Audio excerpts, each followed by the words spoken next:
Bonjour tout le monde et bienvenue une fois de plus autour du feu pour cette vidéo spéciale de la FAQ des 3000 abonnés.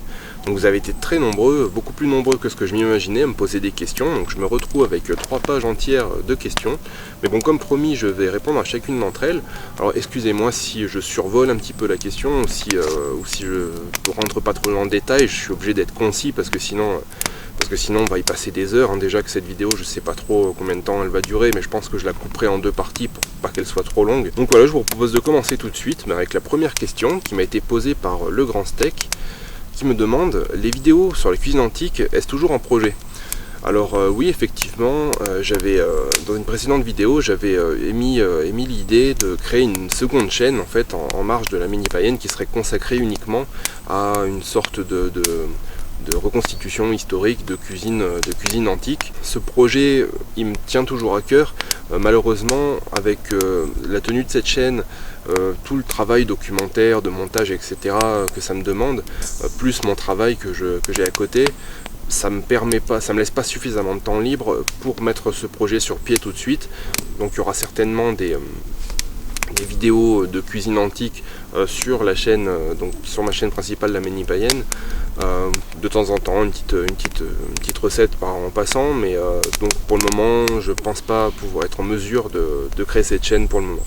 Alors ensuite, une question qui m'a été posée par Sarah et qui me demande: j'aimerais beaucoup que tu fasses une vidéo sur les Tuatha Dé Danann, ou le peuple primitif qui était là avant l'arrivée des Indo-Européens.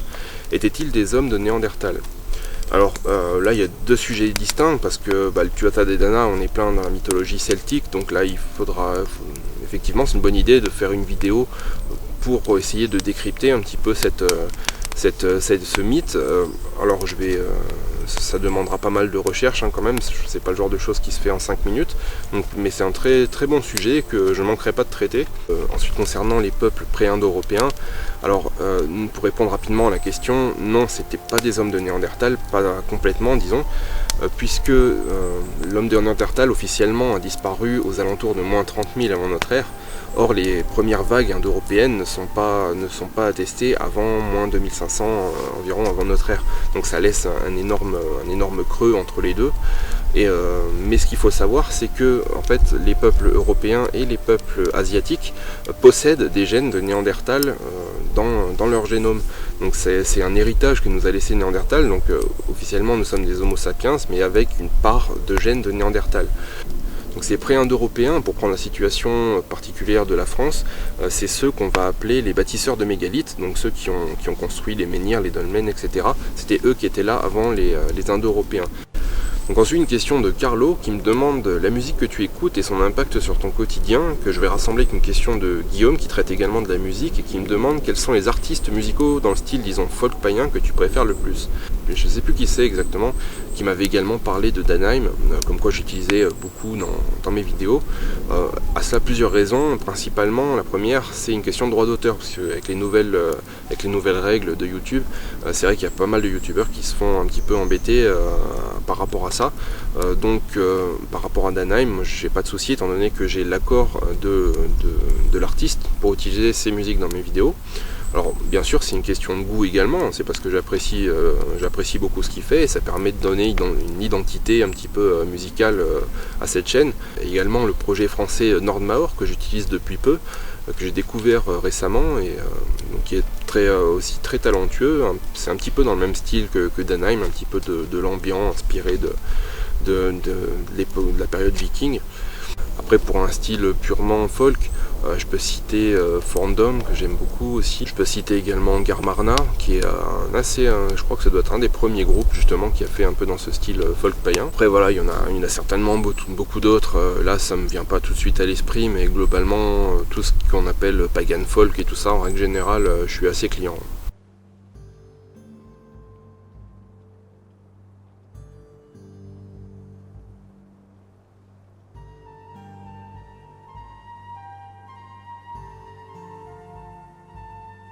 Donc ensuite, une question de Janus Tonio qui me demande: en tant que père, j'aimerais avoir ton avis sur la transmission de religion, tradition à nos enfants. Je ne sais pas si tu es père toi aussi, mais comment fait-on pour leur transmettre cela? Es-tu pour ou contre? Y a-t-il des activités, rassemblements, vidéos, livres que tu conseillerais? Donc ça, c'est une question qui a été plusieurs fois soulevée déjà dans les commentaires.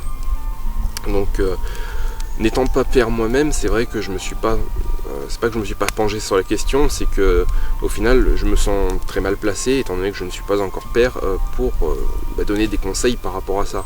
Après, évidemment, je pense que la transmission du paganisme est quelque chose de très important. C'est même d'ailleurs, le culte des ancêtres, c'est également ça. C'est le respect des aînés, des anciens, mais également justement la transmission aux générations futures. Ça fait partie intégrante pour moi du paganisme. Donc évidemment, il faut transmettre ça aux futures générations. Pas forcément leur imposer, parce que c'est pas une religion dogmatique, donc on va pas forcément leur imposer ça comme un choix prédéfini, d'autant que ça peut se retourner après contre nous, puisque justement ça peut les rebuter par la suite. Mais je pense que si on élève en fait ces enfants dans un climat justement, en leur faisant écouter du folk, en les initiant en tout cas à ça, au lieu de les mettre devant les dessins animés, on peut leur lire ou leur apprendre à lire, en tout cas avec des contes justement de la mythologie, des différentes mythologies européennes, ça se prête tout à fait à ça. D'ailleurs, je pense intimement que les mythologies ont justement pour but d'être entendues également par des enfants. C'est pour ça que des fois il y a certains passages dans les mythologies qui peuvent paraître un petit peu grotesques, mais c'est justement pour que ça parle un petit peu à tout le monde. Les initier par exemple avec les BD, comme celles que je présente dans mes conseils de lecture, ça peut être une bonne initiation pour que justement vos enfants puissent rester dans cet univers justement païen, d'autant que les enfants souvent ils aiment bien tout ce qui est un petit peu guerrier, tout ça, donc c'est vrai que plutôt que de jouer aux cow-boys et aux indiens, ils pourront peut-être jouer aux Gaulois et aux Romains, quoi. Ça permettrait de les mettre en fait je pense dans une espèce de leur faire comprendre qu'il y a vraiment une sphère culturelle très riche en Europe, et que du coup il y a des choses très intéressantes qu'ils peuvent faire, comme nous on faisait quand on était gamin. Nos parents nous amenaient dans la forêt quand il n'y avait pas internet, quand il n'y avait pas encore tout ça, plutôt que de les mettre devant les initier des nouvelles technologies, des choses comme ça. Pourquoi pas les amener en forêt, voilà, leur apprendre comment allumer un feu, leur apprendre la sécurité par rapport à ça, leur apprendre à faire un petit truc à manger vite fait dans les bois, comment reconnaître les arbres, comment reconnaître des plantes comestibles, plein de choses comme ça, plein d'activités qui je pense peuvent vraiment plaire aux enfants, et qui s'inscrivent en fait dans une démarche de les éduquer d'une manière où ils seront plus réceptifs justement à on va dire l'appel de la nature, plutôt qu'à l'appel de la télévision, des nouvelles technologies et d'une culture qui est pas vraiment la leur au final. Une espèce de culture de la télévision, de l'internet et de ces nouvelles technologies.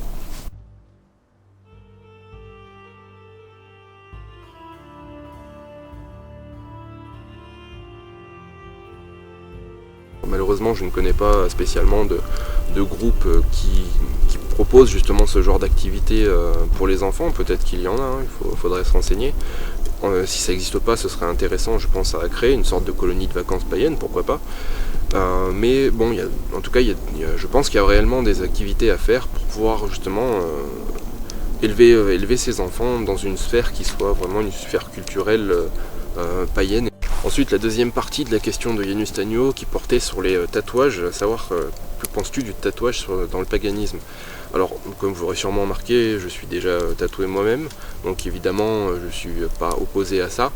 Le seul truc que j'ai pu constater en fait, c'est que souvent dans le paganisme, les gens se font tatouer des symboles dont ils ne comprennent pas la véritable portée, ou alors ils ont une idée un petit peu dépréciée de la véritable valeur symbolique. Parfois c'est même caricatural. Donc je pense que voilà, le tatouage c'est vraiment un truc qui doit être unique, qui doit être lié à vous et qui doit vraiment être réfléchi. Donc c'est pas qu'une question d'esthétique en fait. Quand vous allez chez un tatoueur pour lui soumettre un projet, il faut vraiment qu'il soit vraiment très réfléchi. Et si vous comptez intégrer des symboles dans ce tatouage, vraiment renseignez-vous en fait un maximum, faites vraiment des recherches précises et fiables sur ce symbole là pour vérifier qu'il correspond bien à ce que vous voulez porter sur vous, parce qu'une fois qu'il est tatoué, il reste à vie.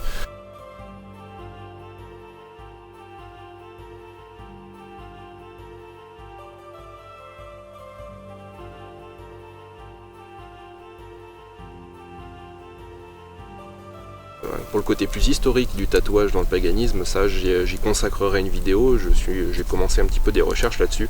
C'est un sujet qui est assez intéressant en fait, parce que selon les différents peuples païens, les pratiques culturelles par rapport au tatouage sont très différentes, donc ce sera un sujet qui sera traité en vidéo.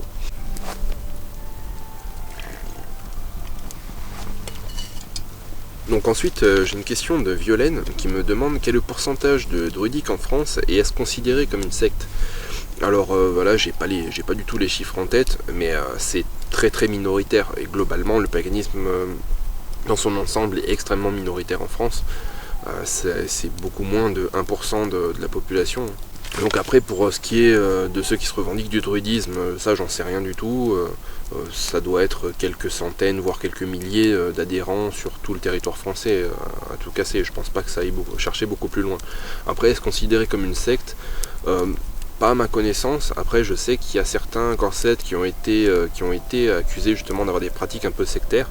Après, en France, faut savoir que c'est assez facile de se faire qualifier de mouvement sectaire dès qu'on sort un petit peu des sentiers battus et des mouvements, des religions dominantes. Après, en fait, comme j'en avais déjà parlé en fait, justement dans ma vidéo que j'avais réalisée sur le reconstructionnisme païen, donc est-ce qu'il faudrait une reconnaissance, est-ce qu'une reconnaissance officielle du paganisme était possible en France? J'avais parlé un petit peu de tout cet cadre juridique et comment ne pas tomber justement dans le sectarisme. Et en fait, il faut savoir que voilà, ça va être surtout lié à une surveillance des moyens de financement, donc des groupes qui vont se revendiquer druidiques ou autres, et également de la manière dont est récolté cet argent.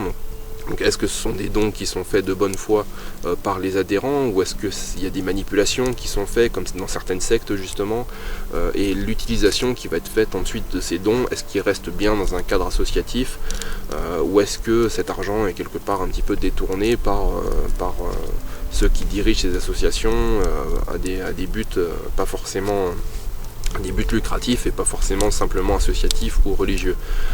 Mais grâce à Sképé, j'ai retrouvé une totale liberté des pensées cosmiques vers un nouvel âge réminiscent. Et vous ne volez plus? Si, bien sûr, mais je donne tout à Sképé. Donc voilà, je sais que certains corsets ont été accusés d'avoir des dérives sectaires, mais en tout cas, je pense pas que le druidisme puisse être considéré comme une secte à part entière. Donc ensuite, j'ai une question de Pamela qui me demande un format de vidéo consacré sur la présentation et l'interprétation des textes païens serait-il possible? Donc le Havamal, la Voluspa, les textes bardiques, etc. afin d'illustrer la façon de vivre ou de faire qui s'est perdue dans une société moderne et qui serait salutaire de remettre au goût du jour. Ça, je pense l'avoir un petit peu commencé, en fait, ce style de vidéo, notamment avec la vidéo que j'avais fait sur le dieu Odin, pour essayer de développer un petit peu la symbolique qui va se cacher derrière cette divinité. Je l'avais fait également dans la série de vidéos où j'ai expliqué la symbolique en fait, des fêtes païennes de mai. Donc oui, ça c'est un travail que je compte faire un petit peu en fil rouge sur cette chaîne, mais après donc pour le Havamal, je pense pas qu'il y ait besoin réellement de faire une vidéo pour l'expliquer, parce que ce sont des poésies qui sont très compréhensibles, très simples, donc elles n'ont pas besoin véritablement, je pense, d'interprétation. Je pense pas qu'elles aient un sens ésotérique. Après la Voluspa et tout ça, oui, là effectivement il y a une nécessité d'interprétation, y compris comme tout à l'heure on parlait des Tuatha Dé Danann, toutes ces légendes là qui ont la guerre de Troie, enfin, tout ça je pense que ce sont des mythologies qui demandent à être interprétées. Après ça c'est un travail qui prend énormément de temps, et j'ai pas envie au final de vous livrer des informations qui soient erronées, donc il faudrait déjà que moi-même j'arrive réellement à percer le sens profond de ces textes, essayer d'en définir la réelle portée avant de vous la transmettre, parce que voilà, j'ai pas envie de vous dire des choses fausses juste pour sortir une vidéo sur ce sujet-là, quoi. La deuxième partie de la question qui me demande de faire participer davantage ceux qui visionnent, et pourquoi ne pas inviter des gens à t'envoyer des photos des sites païens près de chez eux et pour les faire partager. On pourrait ainsi établir une carte de France des sites païens. Qu'en penses-tu? Donc pour faire participer davantage ceux qui visionnent les vidéos, j'ai rien contre, je réfléchirai à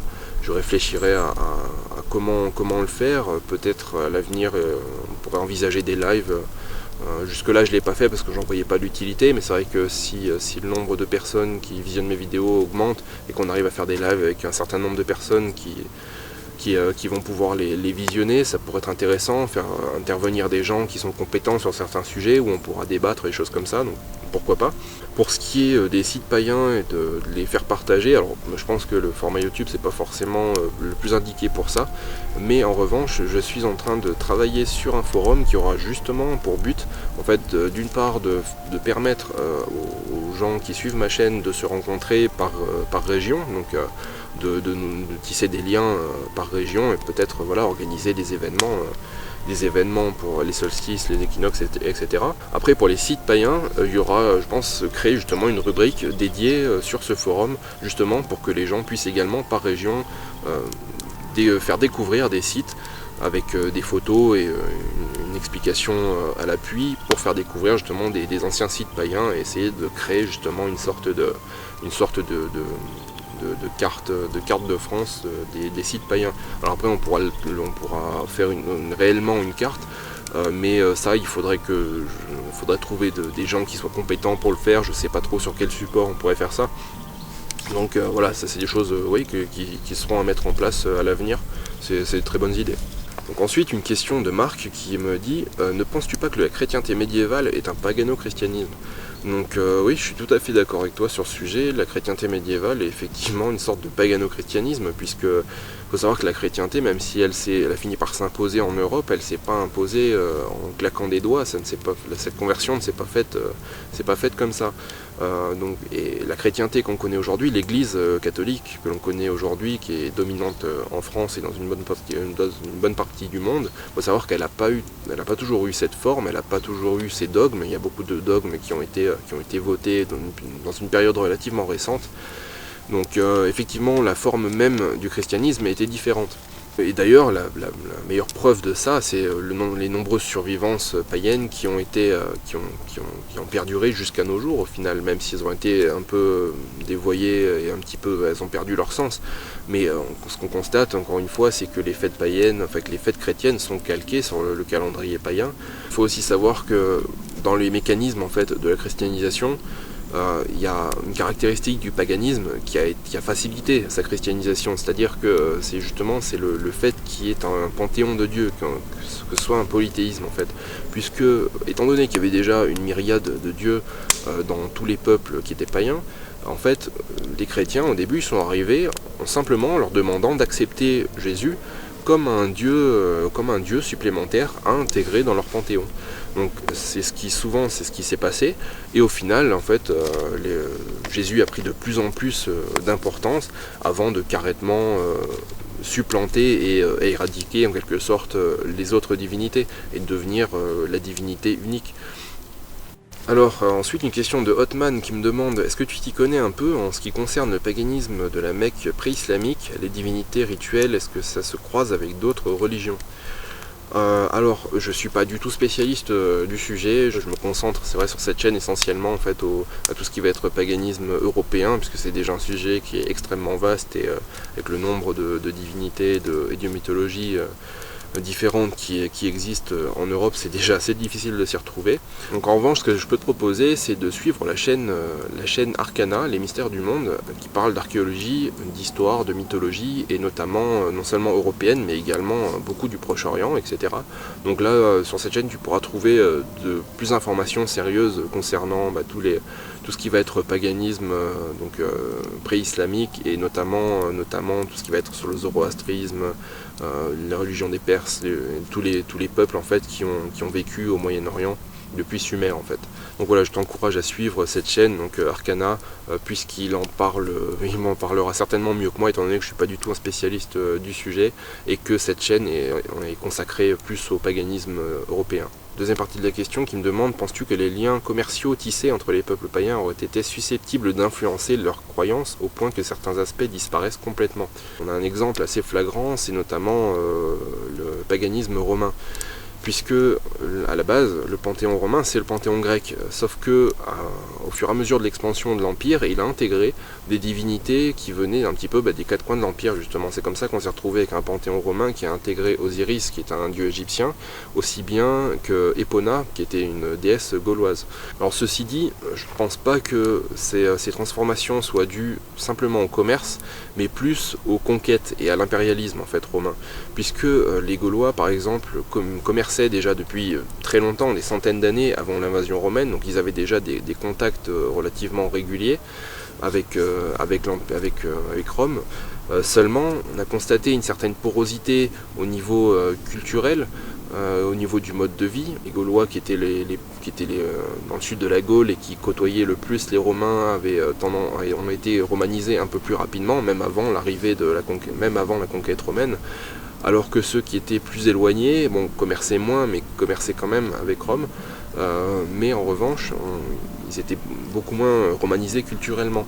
Donc je pense en fait que c'est plus lié au caractère des invasions, au caractère un petit peu militaire, qui fait qu'il y a des syncrétismes religieux plus que des influences indirectes via le commerce. Puisque justement le commerce ça va plus toucher des objets du quotidien, etc. Donc ça va plus toucher au mode de vie, pas forcément au mode de pensée. Ensuite une question d'Alexis Bruce, que je salue, et qui me demande si je vais me rendre à des rassemblements médiévals la saison prochaine. Alors des médiévals je pense pas sincèrement, parce que en fait ça m'a un petit peu lassé en fait ce côté médiéval, parce que c'est souvent beaucoup la même chose. Également il y a de plus en plus de médiéval fantastique avec des troupes pas forcément sérieuses, et pour moi c'est un petit peu contre-productif tout ça, et un petit peu lassant au final. Donc honnêtement je pense pas. Après c'est pas dit, mais je ne pense pas. En revanche, je me rendrais plutôt à des rassemblements type romain, gallo-romain, gaulois, viking aussi, pourquoi pas. Donc sur lesquels souvent c'est un petit peu une autre ambiance, on a moins de fantastique, on a des troupes qui sont souvent plus sérieuses. Et globalement je préfère un petit peu, je préfère les rassemblements qui évoquent l'Antiquité plutôt que les purs médiévales. Après pourquoi pas, on verra bien. Donc ensuite une autre question je ne sais pas, j'ai pas marqué le nom de la personne, j'ai oublié. Dis-moi ce que tu penses de l'orientation sexuelle et romantique des païens. Alors... Non, je sais pas ce qui vous fait dire que je suis un homme, mais je ne suis pas un homme. Faut pas confondre identité de genre et expression de genre, sinon on va déjà mal partir.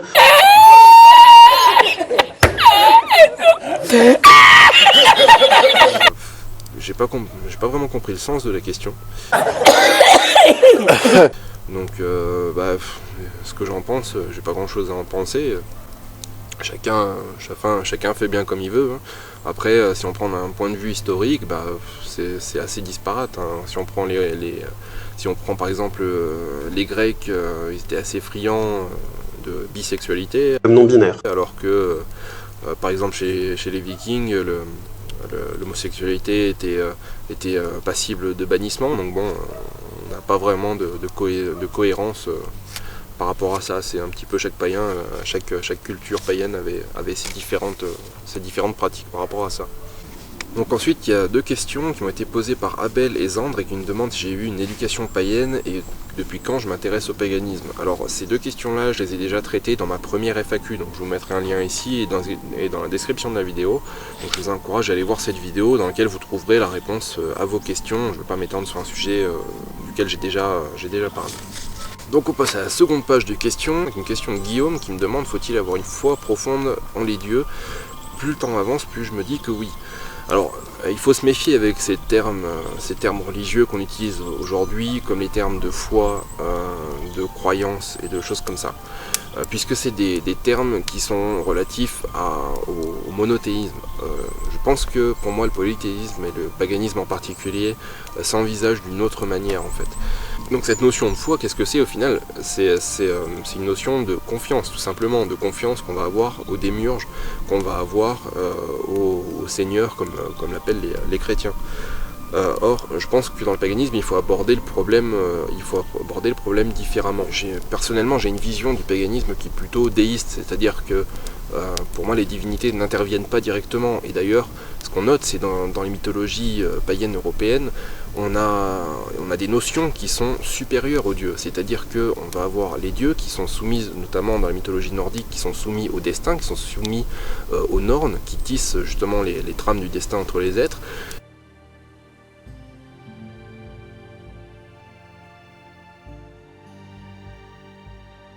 Donc en fait, je pense qu'il ne faut pas avoir une notion de foi comme les chrétiens qui pensent que tout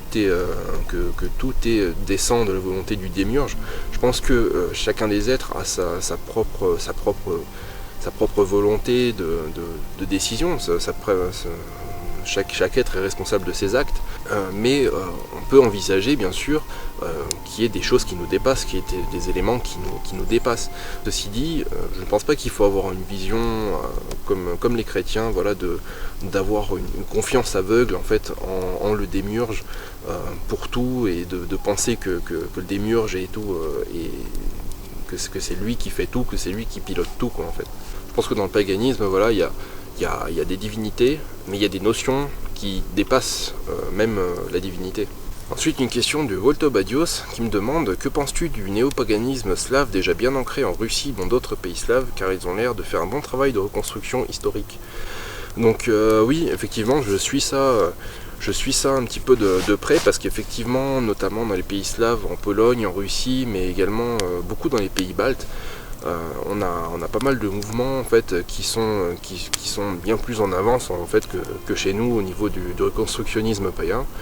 Et je pense qu'on peut s'en inspirer. Après, il ne faut pas oublier non plus que ces pays-là ont une histoire différente d'une autre, et que en fait ils ont moins perdu. En fait, cette reconstruction est facile, est facilitée pour eux parce que ils ont eu moins d'années de christianisation derrière eux. C'est-à-dire que par exemple l'Estonie et la Lettonie, les pays baltes ont été christianisés, je crois, totalement qu'au XVIIe siècle. Donc oui, je pense qu'ils font du bon travail, et qu'on peut s'en inspirer. Après, effectivement, comme je disais, c'est vrai que les contraintes sont un petit peu différentes chez nous. Donc voilà, je pense qu'il ne faut pas simplement transposer ce qu'ils font chez nous, mais peut-être juste s'en inspirer en tout cas.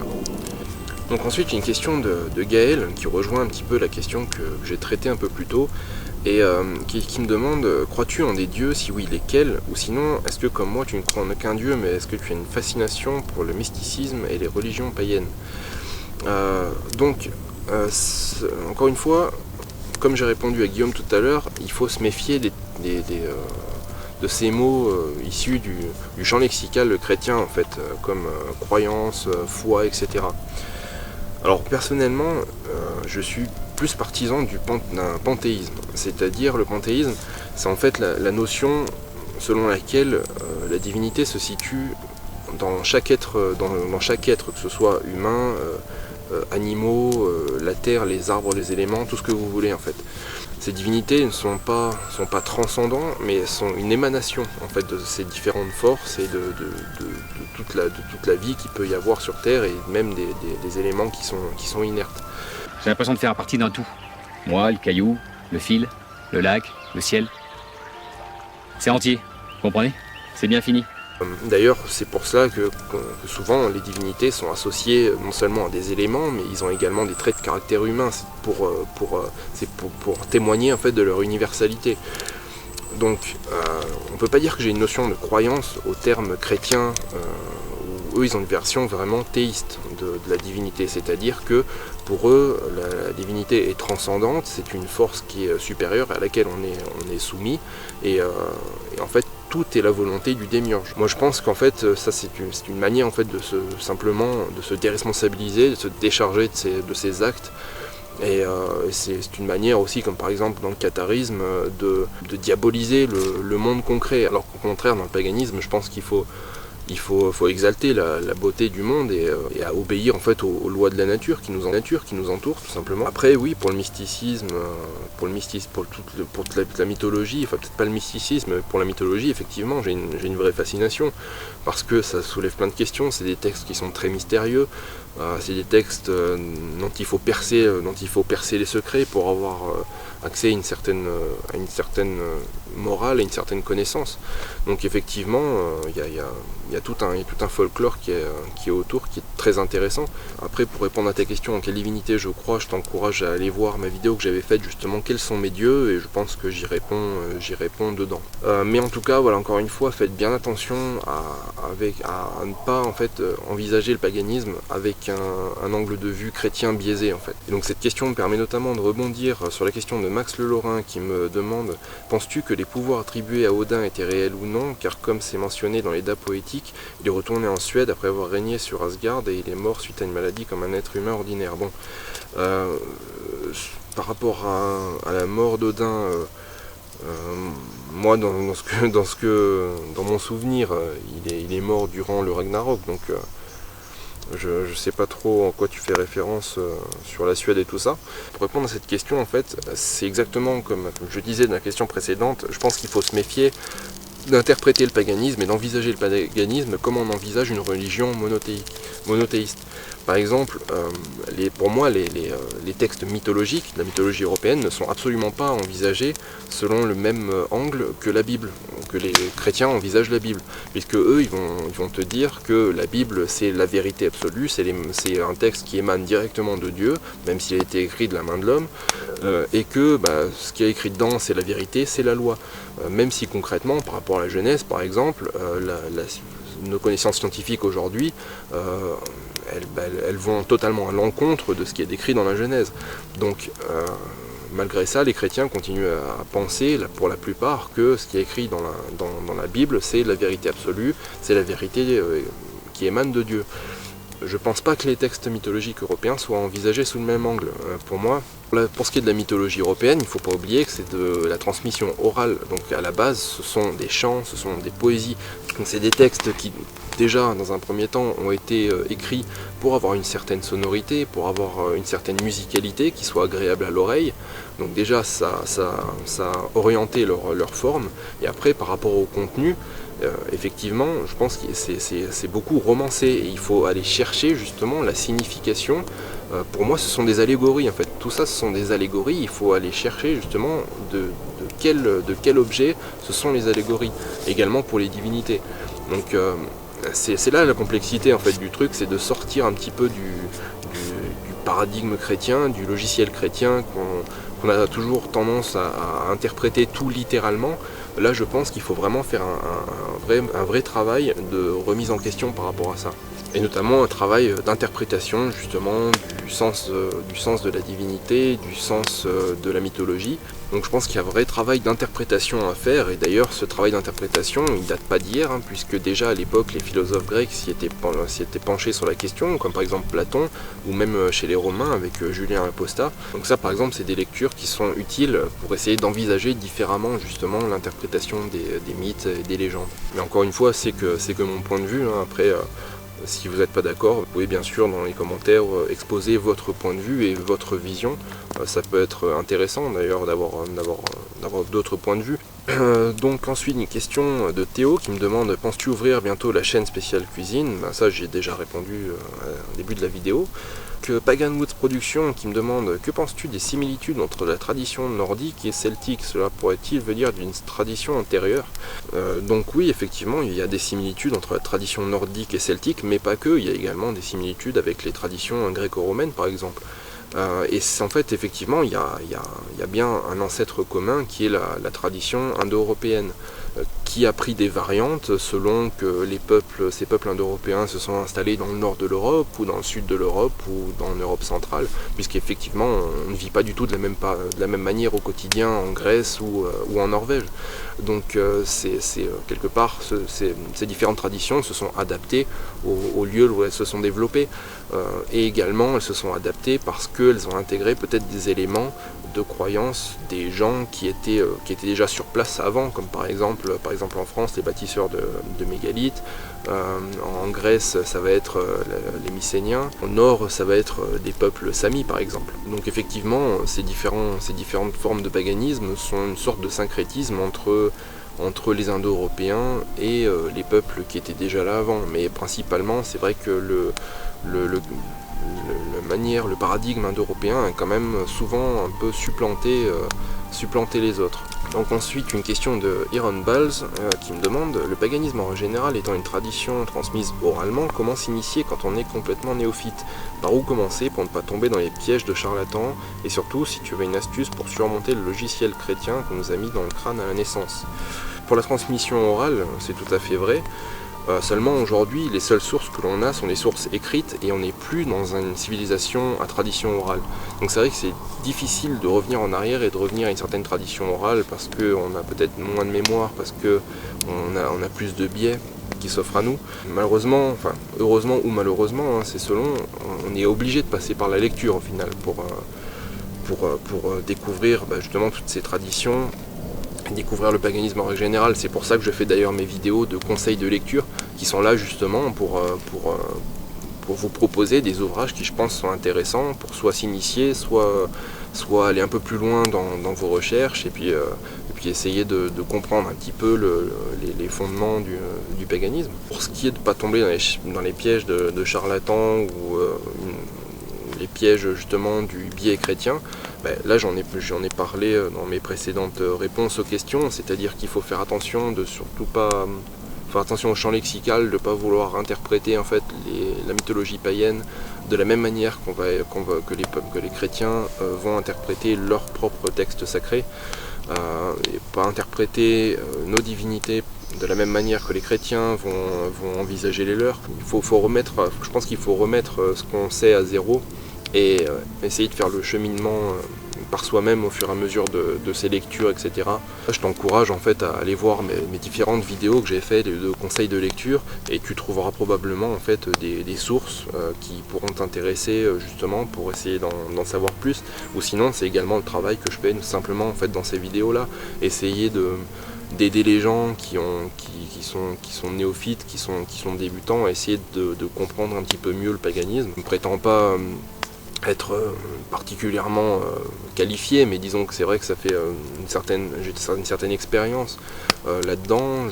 J'ai fait pas mal de lectures, j'ai comparé mon point de vue avec pas mal de personnes et du coup j'en suis arrivé à certaines conclusions que je vous partage dans mes vidéos. Après vous me suivez ou vous ne me suivez pas, vous êtes tout à fait libre de vos choix. Et ensuite comment ne pas tomber dans le piège de charlatan, j'ai prévu une vidéo qui sortira bientôt justement où j'expliquerai en fait, parce que je suis tombé récemment sur un texte justement qui était complètement biaisé au niveau de l'interprétation. Et donc ça fera un exemple concret en fait à vous présenter sur comment ne pas tomber dans des erreurs en fait d'interprétation d'autres personnes par rapport à certains symboles ou certains textes. Donc voilà, cette vidéo sortira bientôt, je pense qu'elle t'intéressera. Donc ensuite Fabrice qui me demande: pourrais-tu nous dévoiler le symbolisme de quelques animaux de ton choix s'il te plaît? Donc je vais pas le faire ici parce que simplement j'aurai pas le temps dans cette vidéo, mais c'est une très bonne idée pourquoi pas pour une idée de format de vidéo sur cette chaîne, pourquoi pas, c'est une très bonne idée je trouve. Ensuite une question de Zardonia Exa qui me demande: comptes-tu parler de Logam? Alors oui, j'en parlerai certainement. Après je connais beaucoup plus les runes que Logam, donc il faudra aussi que je fasse pas mal de recherches avant, donc voilà, ce sera dans le futur, je ne saurais pas dire quand encore, mais je parlerai certainement de Logam. Oui. Deuxième partie de la question: célèbres-tu les anciennes fêtes comme Beltane, Samin et Yule, etc. Oui, en général j'essaye toujours de faire un petit truc pour les solstices et les équinoxes. Donc voilà, quelquefois c'est quand j'ai le temps, quand je peux me libérer, je viens dans la nature, voilà, avec seul ou avec des amis ou quoi. J'essaye de faire un petit truc, un petit repas ou même une sorte de petit blot à domicile sur un petit hôtel. Ouais. Donc ensuite une question de Julien qui me demande: peux-tu faire une série sur les différents dieux païens, légendes, berserk, Ulfednar? Oui, alors ça j'ai déjà plus ou moins répondu à les précédentes questions. Donc j'ai déjà commencé d'ailleurs, j'avais fait une vidéo justement sur Odin où j'apportais des éléments d'interprétation justement. Ensuite pour les légendes, voilà, ça rejoint une question que j'ai eue plus tôt, hein. Ça se fera, mais bon ça demande beaucoup de travail avant. Et donc voilà, ça se fera en fait au fur et à mesure que j'aurai des éléments à vous apporter. Et ensuite pour les berserk et les Ulfednar, alors ça oui, alors il y a un livre qu'il faut que j'achète sur ce sujet là, apparemment qu'il y a un auteur qui a fait une synthèse qui est un des premiers d'ailleurs à avoir fait une synthèse sur ces sujets-là. Donc oui, effectivement, ça c'est un sujet que je traiterai parce qu'il y a beaucoup de choses qui sont dites là-dessus et qui sont, je pense, erronées.